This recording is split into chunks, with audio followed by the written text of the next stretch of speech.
Hello everyone, bringing you a video today talking to another veteran of the Gulf War, Jim Toms, who I first came across on Twitter.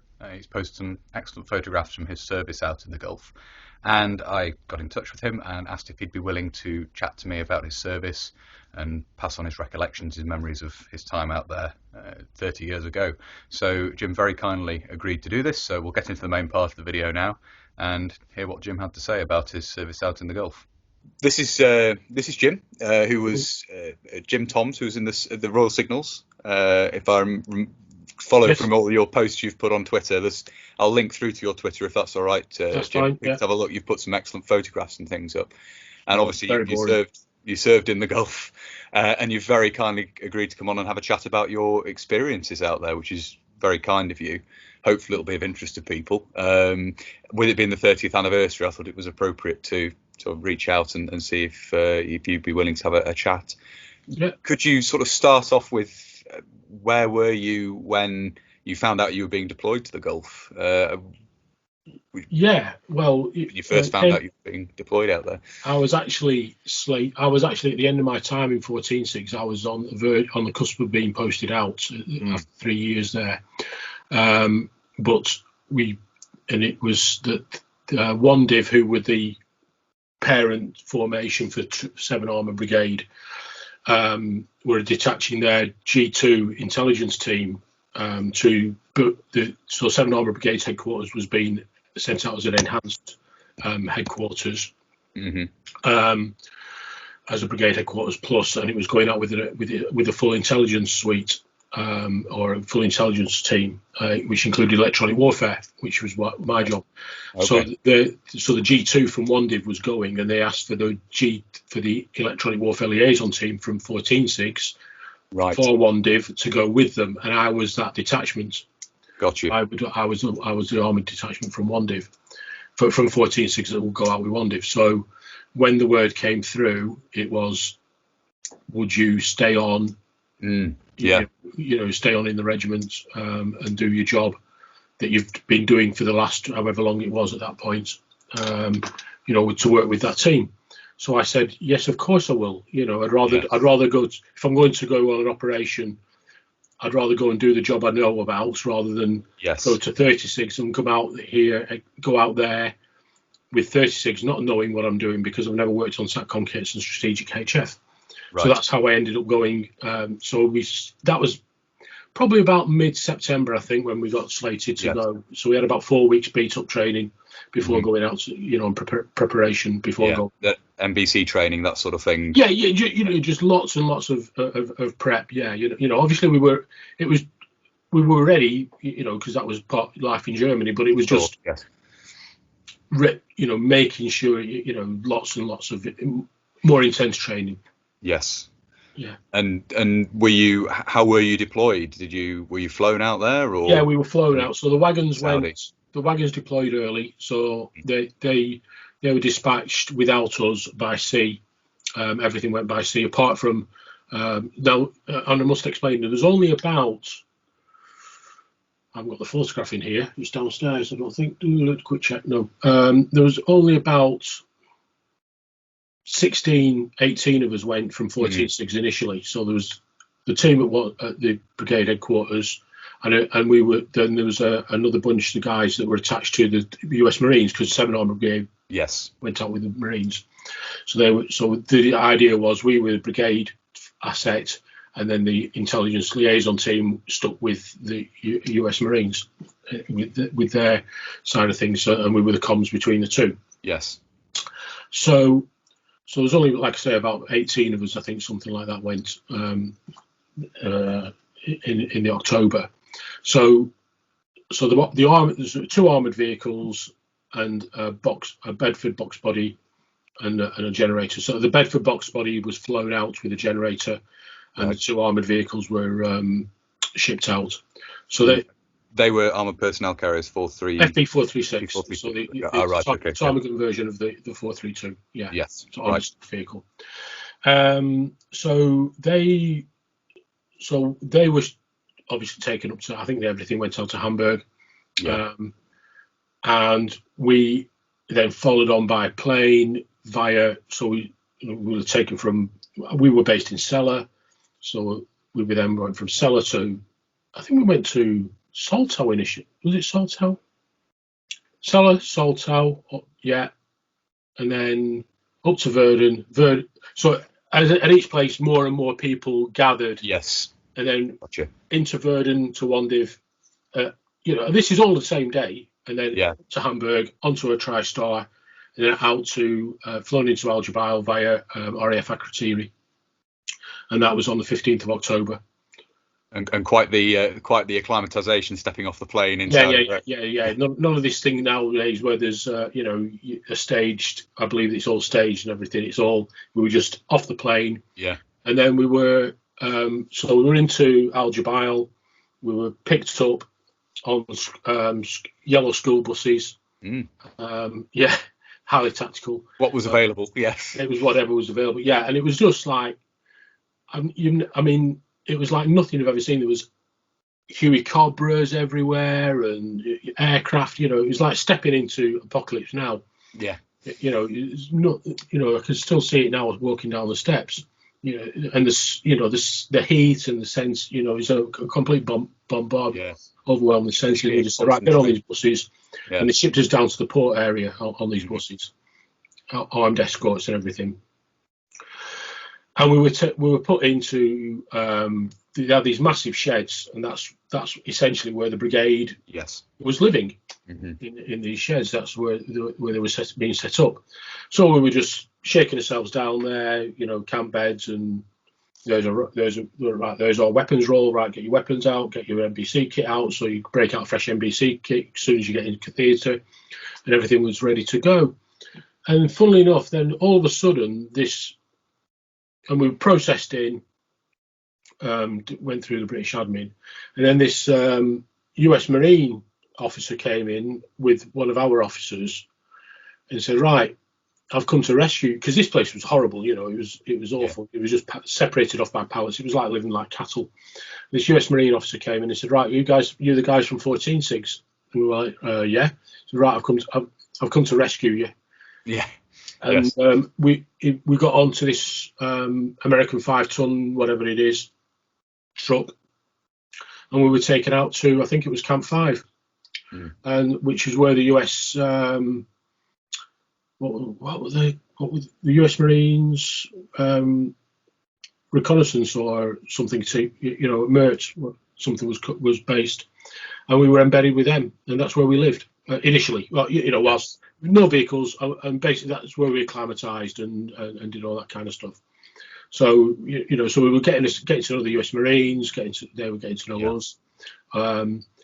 Our Bedford box body arrived, and we had to reassemble that because it had been split off. The box body had been taken off the flatbed, so we had to put that back on. And then we found out that we were told that the armour was arriving, and ours was very easy. I'm not. This was a few days later. Our armour was fairly easy to spot because it was the only black and green. Yes. Armour still on the ship. Everything else had been sprayed up beforehand, but ours was the only armour that was still in European colours. Yes, so it's fairly obvious to see it come off the ship. Yeah. So that was all by say the 25th of October. We were in theatre complete. Ramped up very quickly. Yes. Yeah. And what was your role with? Obviously, you said you were acclimatizing and so forth in camp with the US Marines at that point. What was your role there? Were you liaison at that time, or was it just obviously at that point we weren't doing our job at that point. No. We were literally just doing the acclimatization, military, bit of military physical training and stuff like that. Just getting used to working and living in those sort of conditions. Even working in a camp and living in a camp is completely different to being in Europe, in a temperate climate. So you just can't do anything really. Your trade, your working, your proper working job didn't start until we deployed into the desert, really. Into the desert, right? Got you. Yeah. So once the vehicles were off the wagon, we then started shaking down as a brigade headquarters. So setting up in the port area, practice, because we'd never worked with the brigade headquarters before. No, of course, We always worked with the divisional headquarters, so it was, fitting into that setup, making sure making sure all the kit was still okay. Of course. Somebody had kindly robbed my decent vehicle batteries, so vehicle batteries, all those sort of little things like that. Yeah. Just making sure everything was good, prepping up and painting the wagon. Of course, yes. Yeah, with some. My wagon, if you look at the photographs, it looks slightly paler, and it's not because there's anything wrong with the photographs. It is emulsion. Right. Magnolia emulsion paint. Okay. Right. So that was a paint that we were given to paint the wagons with. So it's anything vaguely desert coloured. Yeah. Yes. Yeah. Oh, so we painted it with a sweeping up brush, broken in half, and we just dipped it in the paint and like that. So all that prep, and then came the day where we were loaded onto tank transporters, and off we went. We were taken out into I think it was called they called it the Alfadilly training area or something like that, where the brigade was shaking out, and we set up. That's where we became a brigade, an operational brigade headquarters, and started doing our job. As an organisation, commanding the brigade, we were getting the intel. So the guys that were working with the US Marines in Al Jabail, we were doing their job. We were doing our job. Working with the brigade staff, and living and operating with the team out there. And integrating into that life. And what were your thoughts as all this was ramping up? I mean, obviously there was still diplomatic goings on. Did you have any perception of how likely the war actually was, or what were your thoughts? I think, obviously it's 30 years ago now, so I can't, with the benefit of hindsight and all the rest of it. Well, true, yes. Yeah, you're young and stupid, aren't you? I guess. I think you just want it. If it's going to happen, you just want it to happen. Yes, I understand. Waiting around was boring. It was so boring. You get yourself into a routine of shifts. Because it is shift work at the end of the day. So if the brigade, I think we used to do midnight till break. It was all around meals. It was all. There was only two of us doing the actual operate. We were a 2-man crew plus the staff. So it was all about the. So one of you on radio shift, and you just So if you think of the day starting at midnight, so you do midnight till breakfast till lunchtime till evening meal till midnight, and that was just how you day in day out, and I think every 3 weeks we'd get 24 hours off. Yeah, and one of the guys from Al Jabail will come out and we'd get 24 hours or 48 hours back in Al Jabail to go have a shower or something like that. And they'd stay out there for a couple of days, so that we both of us on the deck would have that time.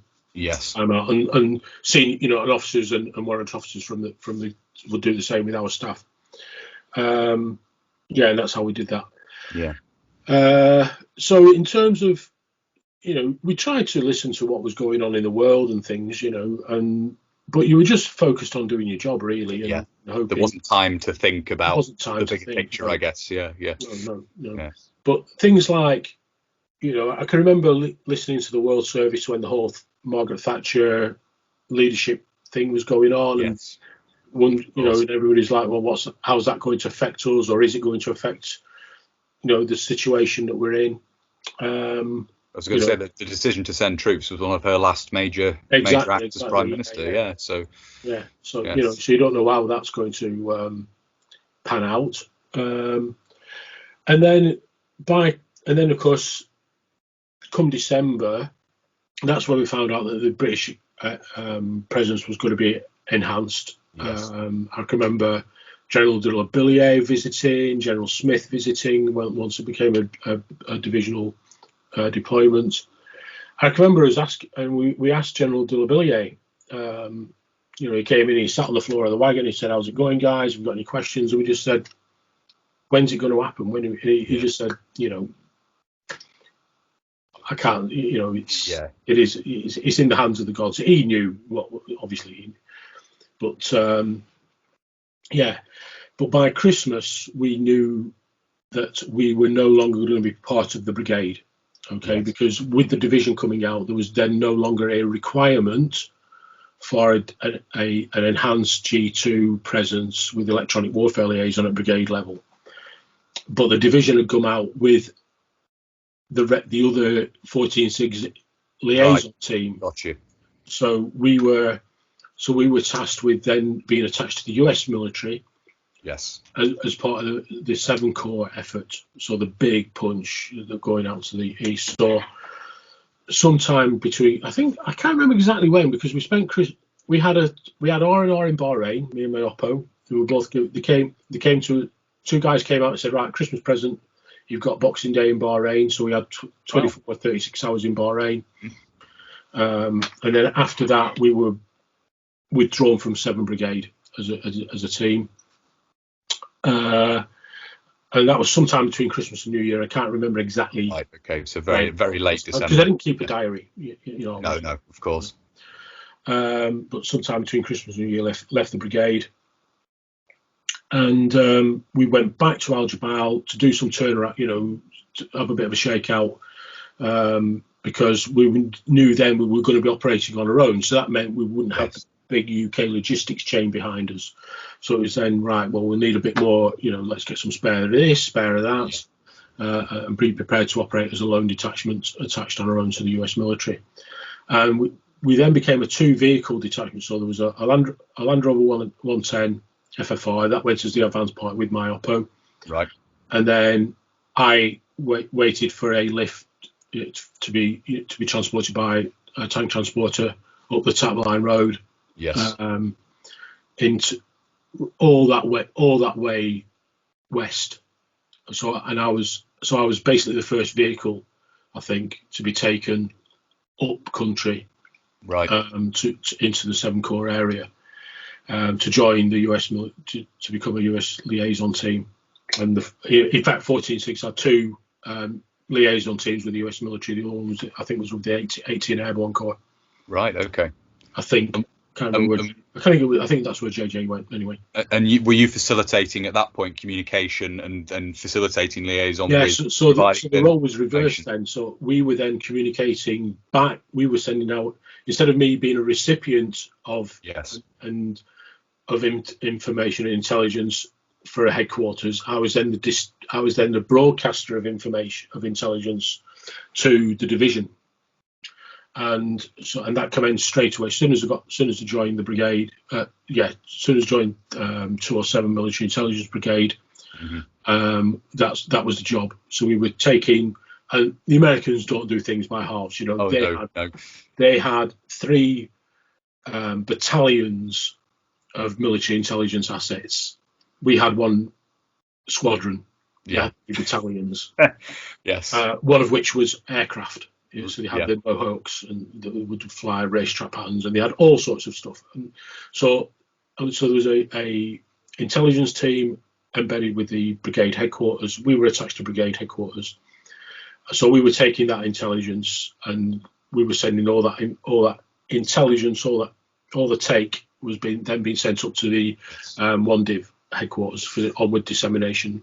Were you capable of dealing with the sort of mountain of information that I imagine was being generated? I mean, if you've got this, I mean, we were using believe it or not, we were using HF. We were the only team. Right, okay. So we were working when we first went. Of course, the rest of the UK forces were still over on the coast. So we were working what was that, 400 or 500 k's? Yeah. So we were working a HF link. We were the only UK military ground asset. Probably the only UK military asset that wasn't on radio silence. So that made us a bit okay. That sort of picks us out a little bit. Yeah. So we were the only ones allowed to transmit up until basically H hour. Yeah. You know, when it all went off. So we continued to be. That was our job all the way through, you know, even when the division was division was moving up, all we do was because it was HF, so matter. We also had ptarmigan, but we couldn't switch that on until the division was in location. We were allowed to switch it on, because if we switched our SCRA on, that VHF signal could have been picked up potentially. Yes. Probably wouldn't have been, but it could have. It was a unique radio signature, and it shouldn't have been in that area. So anyway, so we were taking all that take was being transmitted over a HF link, secure HF link, all the way back to Al Jubail and wherever the division headquarters was. Yes. And we just carried on doing that. That was our job, all the way through. And I can remember eventually there were 4 of us there as operators. We were enhanced, although when the war started, there was only 3 of us allowed inside this, because the Americans, we were like a secure compound within the right, okay, Brigade headquarters. So we were barbed wired off military police control access, because of what we did and because of the raw nature of the intelligence. It was all taken next. It's all very sensitive stuff. Yes, of course. Yeah. So we, the 4th crewman, a guy called Rob Lonergan, he came to us quite late, and the Americans were still waiting for confirmation of his vetting status. Right, yes, of course, yeah. So he wasn't allowed in. So when the war kicked off on the 16th, 17th, and it was a horrendous night. It was pissing down. It was thunder and lightning. Yeah. Well, winter in the desert, people forget. Yeah, freezing cold. Yeah. And he spent that night in a trench outside in full NBC kit. Oh. Yeah. And we spent it inside in the wagon in full NBC kit, but he was outside. He just said it was about 3 foot. He said this trench was filled with water. He was miserable, but because he couldn't go inside, so he took him. Yeah. Anyway. Yeah. So that's what, and that was our job. Continually sending the intelligence take up these massive, big reports. We type them up, transmit them. And it was all one-way traffic as well. The division headquarters didn't transmit back to us. We were a broadcast facility. All they'd do if the ptarmigan was working, they'd phone us up and say on the SCRA and say, yes, we've got it, or they'd just give us 3 blips. Just to say, that acknowledgement. Confirmation. Yeah. Very interesting. As I say, it's interesting to hear of obviously being embedded within the US. The US operation and passing on all that information. Yeah. I suppose I almost think you get an interesting view of what the latest situation is, but I don't know how much you had the opportunity to even absorb what you were transmitting. We did get some of that, because although we were quite busy, but there was some interesting stuff. Some things not interesting stuff. Some things stuck out. Yes. I remember typing towards the end of the war. One of the reports was about they picked up a radio transmission from an Iraqi unit where they were saying they were starving. They'd had no rations, no water, complete breakdown of morale. Yes. Things like that. Those sorts of knowing just how hard they were being pummeled. Yeah. And also you'd also get some. You'd be told, right, look to the north tonight because they're going to be dropping daisy cutters. Right. So you get some of the big picture stuff as well. I was trying to think of anything else that was quite good about being stood out. Yeah. Standout moments. The Americans, fantastic, very highly trained individuals, but very focused on one task, whereas we are, the UK military is all rounders. And their brigade commander, a guy called Colonel Bruns, he used to come in, and we were the only armoured vehicle in the headquarters in the brigade. Oh right, okay, yeah. So they had some quite strange ideas about what would happen if we got attacked, and we were like, that you can sort off. You're thinking we're going to the point of attack, Yeah. With 4 of us with a light machine gun and 4 SLRs. I don't think so. Yeah, absolutely. Yeah, yes. But he used to come in and he'd scowl at us and he'd go away, and then you see his guys scrambling around, and they were. He'd come in and ask us about our kit, and he'd say, where are you working to? We'd say, we're working to Al Jubail at the moment, transmitting there. He said, what power are you on? They just couldn't believe how our kit worked and how good it was. How we did our job, and we were on the low power settings and all this kind of stuff. And he said after the war was over, which surprised us immensely, he said, "You guys are the most professional soldiers I've ever seen." Oh wow. Well, Yeah, high praise indeed. Yes. from an American officer. Yeah, you know, you wouldn't expect to hear that. Yeah, yeah, it was all. Yeah, you know, and you know, but we also felt, so whilst we were embedded with the Americans, we also felt slightly out of it as well. You know, you missed, you know, that being part of the UK family, you know, British military. Yes. You know, you certainly, every opportunity we took, if there was an opportunity, once the one div came up and the rest of the squadron came up, it was like, right, let's get the post. You know, post was very mail from home, very important, and was very intermittent for us. UK rations, as soon as we got opportunity to grab some. I know it sounds crazy, but you know, get some, you know, because you got sick of MREs and sick of MREs. It's interesting because I've heard. I'm not sure what order they'll be uploaded in, but I was chatting to a chap who's XRA about his experiences, and he was saying he loved grabbing them because when he was in his vehicle, he could heat them on the radiator. Yes. And yet, as you say, if you're having them all the time, you start to hanker after the British rations again. That's an interesting flip on the experience. Exactly. Yeah. I mean, our sergeant major came one night. I can remember our sergeant major came to us, and he had a sack of mail for us, and he was tossing ration packs over the barbed wire. Yeah. Like, brilliant. Thanks. Yeah. So you were essentially supplied by, obviously you said you took your own spares with you and things that you think you need. As much as soon as you were embedded, you were basically supplied by the US. Yeah, we were on our own. Which makes perfect sense. But yeah.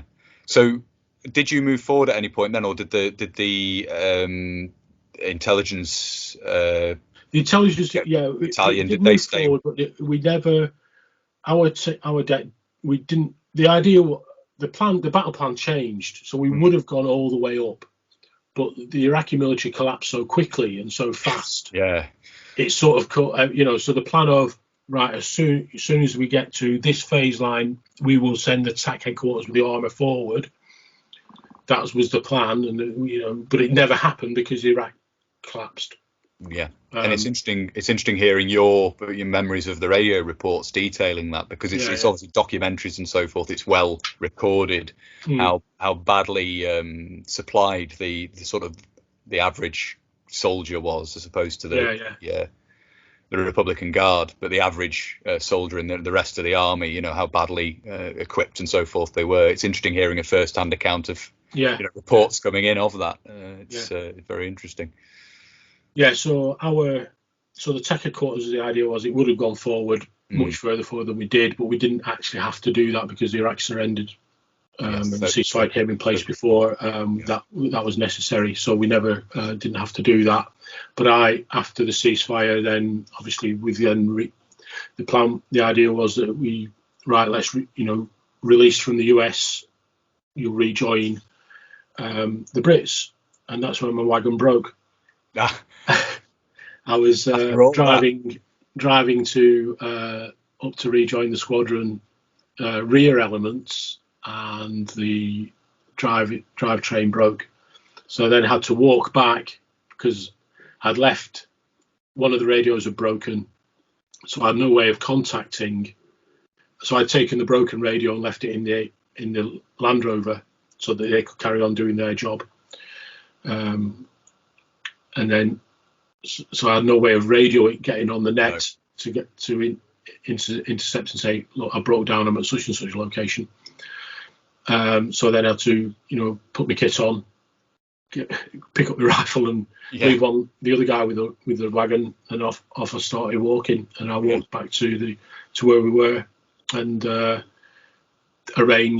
we then arranged for recovery in the middle, and then got a lift back to where we were, and in the middle of the night a recovery wagon just turned up. There was just a big orange flashing light, and we're like, hooray, the Marines arrived. The desert. I was going to say a very welcome sight when you've been through into the night.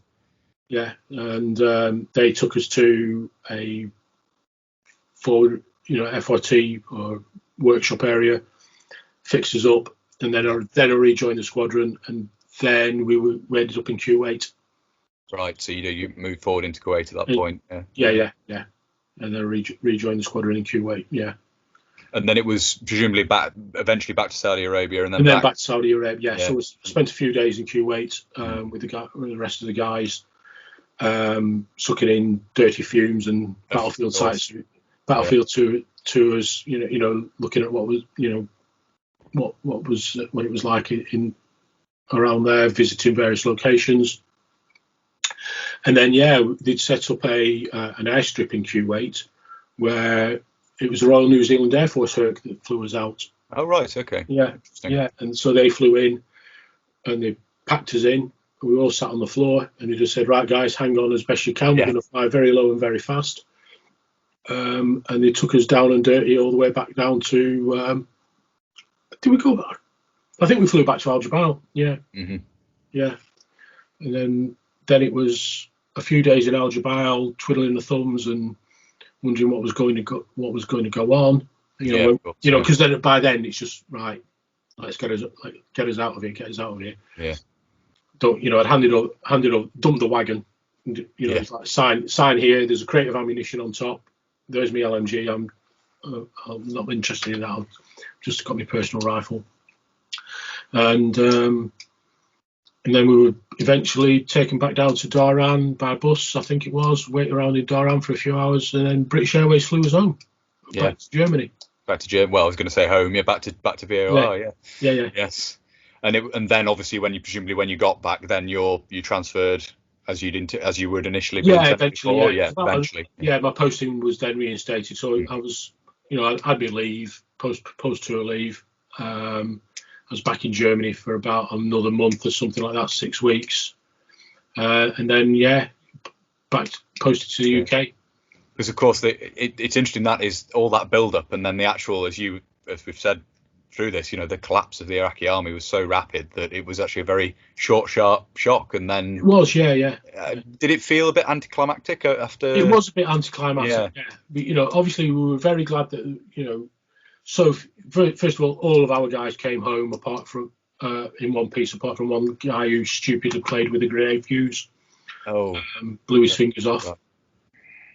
That was his own stupid fault. But everybody else came home okay. And that's all you can ask for, really. So few, relatively few casualties. Obviously, some guys didn't make it, which is very sad. But it could have been so much worse, and that's what. Everybody was like, bloody hell, we've got through it. We've got through it without too much of that first night, we just thought we're going to die. There's no way that we're going to get away with this. I mean, the NBC alarms went off the first to the war, and I was in the driving compartment. So I decided, because my night driving periscope had broke.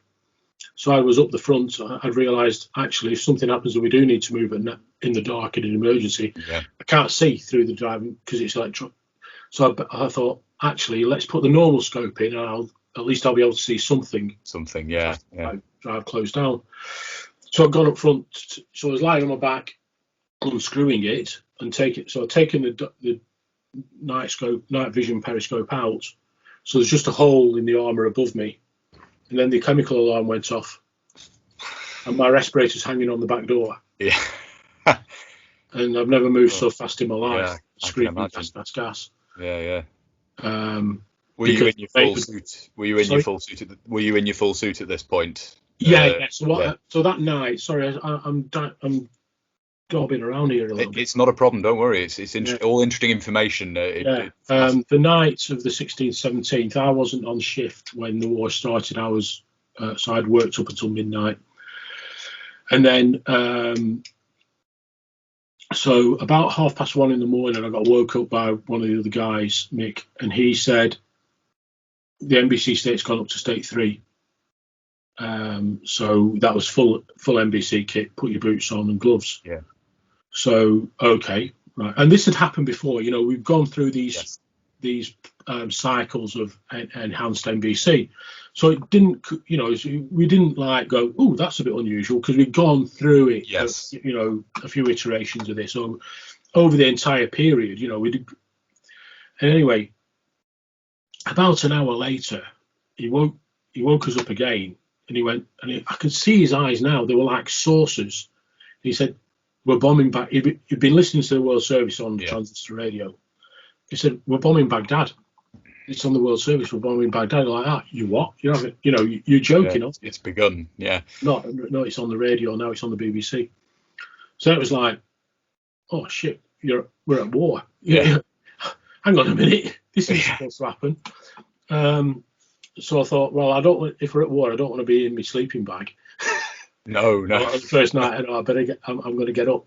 So we got up, and so there was the three of us sat in the back of the wagon, listening to the radio, because what else, thinking, well, what the hell is all this about?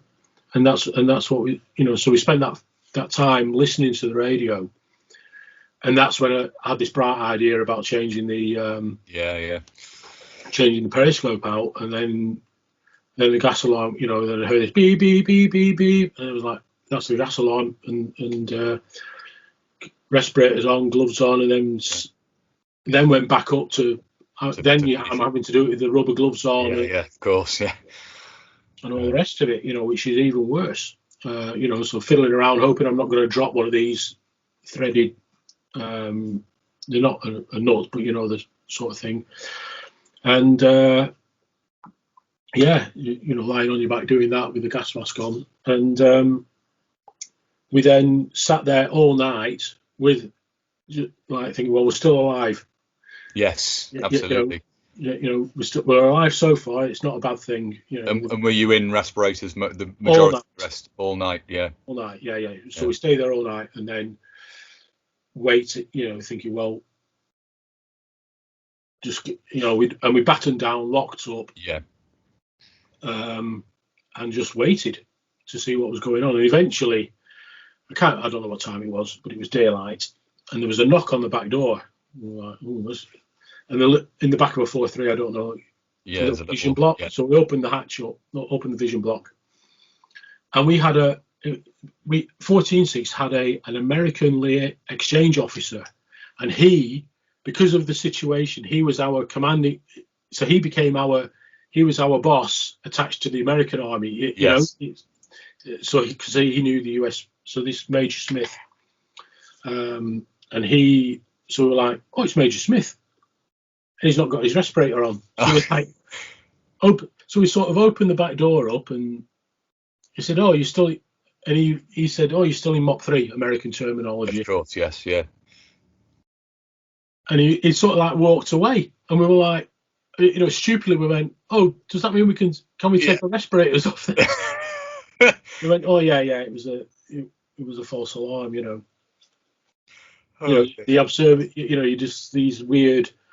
But I can somewhat imagine the impetus to ask, because it's so drilled into you. Yeah. You've heard the alarm, you kind of need to say so in order to.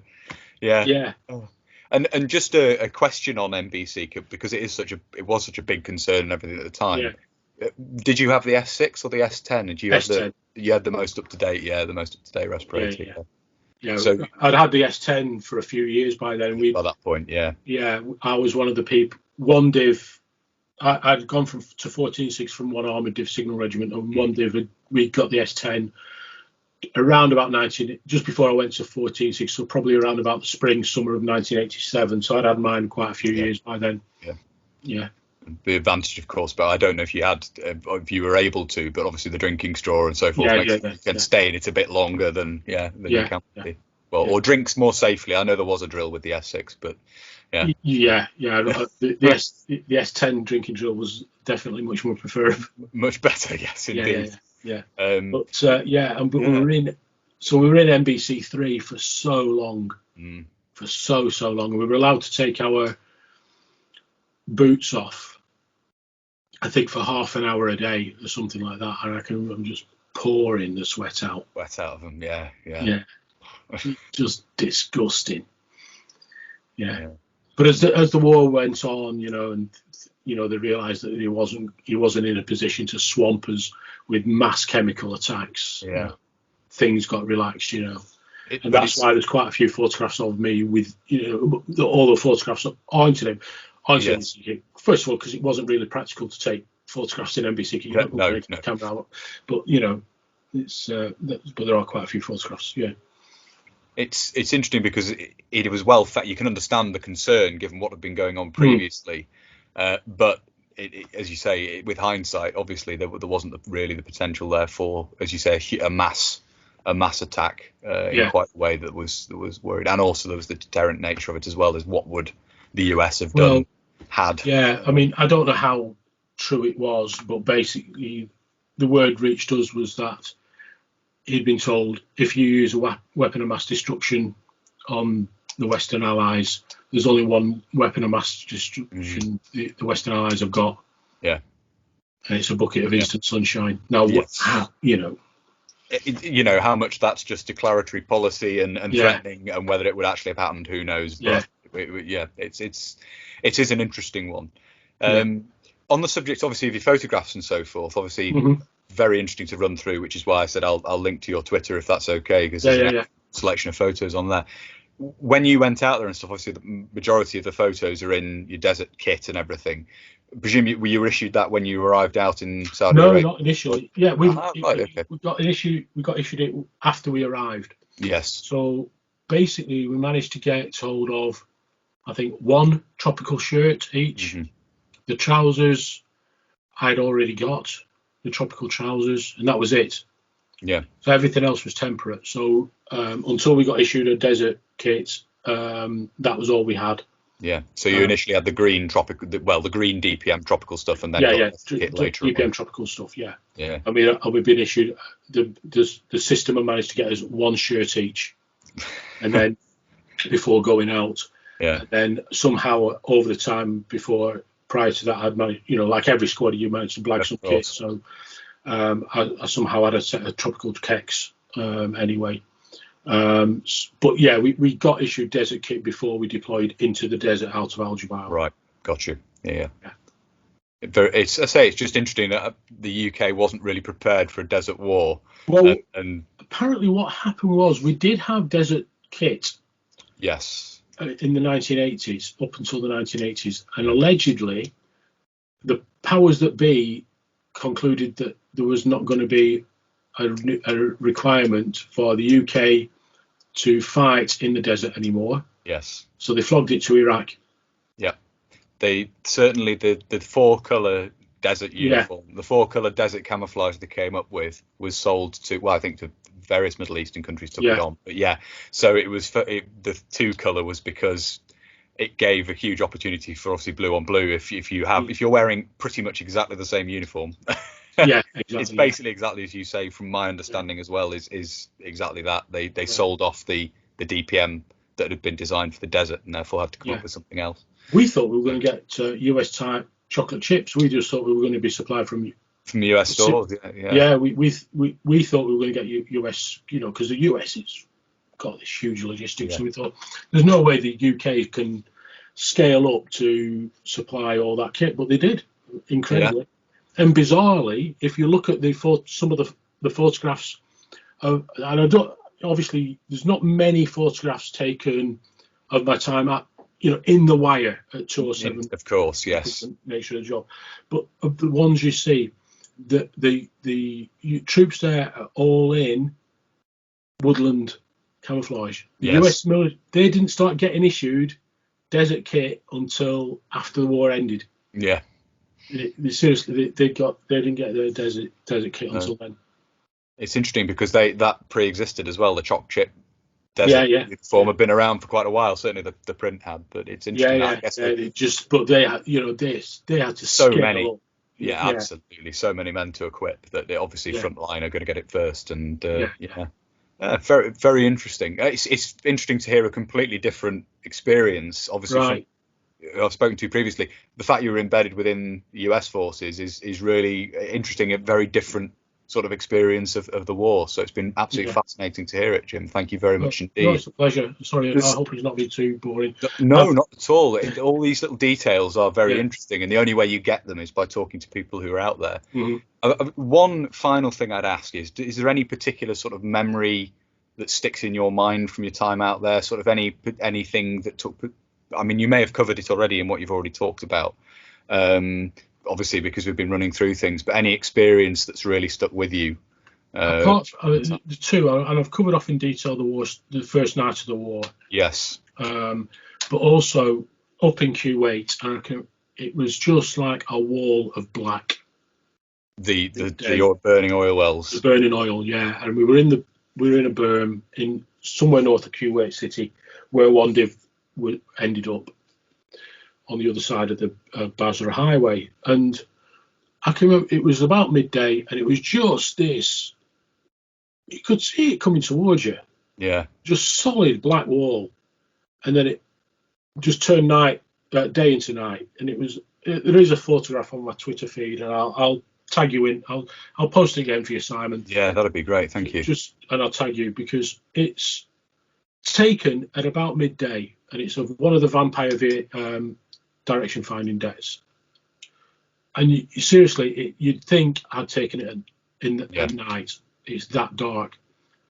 It was just, you just thought, what has happened here? Yeah, it's like something out of the apocalypse. Cataclysmic. Yeah, I was going to say yes. Yeah.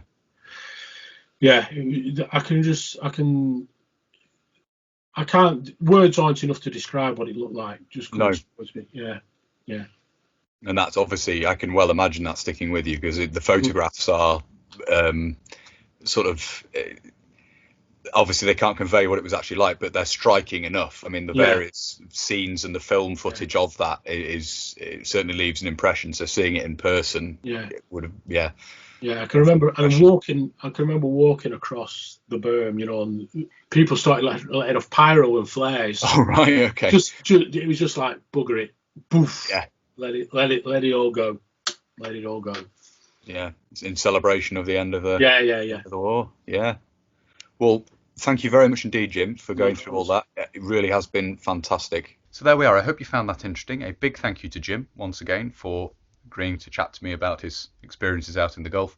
Hopefully you found it interesting listening to those. As I say, I've linked Jim's Twitter page down below. There's some excellent photographs posted up on there from his service, as I said earlier, and hopefully you'll find that interesting to have a look at as well. So a big thank you once again, Jim. If you found this interesting and you'd like to see more from the channel, please do consider subscribing if you haven't already. And whether you're newly subscribing or you've previously subscribed, please do make sure you hit the little bell, the little notification button down below. That will of course alert you when I upload future videos. If you really like my uploads and you'd like to support the channel, you can. Patreon and PayPal are both linked down below. And as ever, a massive thank you to everybody who supports the channel using those two methods. Thank you all very much indeed. If you'd like to follow the channel on social media, you can. Facebook, Instagram and Twitter are all linked down below. If you'd like to get in touch but you don't really use social media, there is of course an email address down there as well. That's everything for this video, so until next time, bye for now.